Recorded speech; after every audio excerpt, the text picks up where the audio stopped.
దసరా పండగ అంటే mutton curry compulsory చేయాల్సిందే. దాంట్లో కాంబినేషన్ అయితే గారెలు పూరీలు చేసినాం. మీరు ఏ విధంగా చేసుకొని తింటారో ఒక చిన్న కామెంట్లో అయితే చెప్పండి. మాకైతే ఈ కాంబినేషన్ అయితే చాలా ఇష్టము. ఇక నలుగురు కలిసి పండగ రోజు ఆటలు కోసుకొని పోగులు వేసుకుంటారు కాబట్టి మటన్ అయితే చాలా ఫ్రెష్గా ఉంటుంది. ఇక సాయంత్రం అయితే దసరా రోజు రావణాసురుని దహనం చేస్తారు.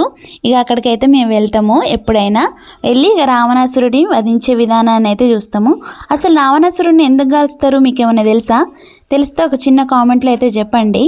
ఈరోజు పాలపిట్టని చూస్తారు కదా, పాలపిట్టని ఎందుకు చూస్తారు ఆ విషయం కూడా తెలిస్తే ఒక చిన్న కామెంట్లో అయితే చెప్పండి. ఈరోజు అయితే జమ్మి చెట్టు చాలా ప్రత్యేకత పాత్ర వహిస్తుంది కదా. మనం జమ్మి ఆకులు బంగారంలాగా తెచ్చుకొని ఇంట్లో అయితే పెట్టుకుంటాము. మేమైతే దసరా పండుగ చాలా బాగా చేసుకున్నాం. మీరు ఏ విధంగా చేసుకున్నారో చిన్న కామెంట్లో అయితే చెప్పండి.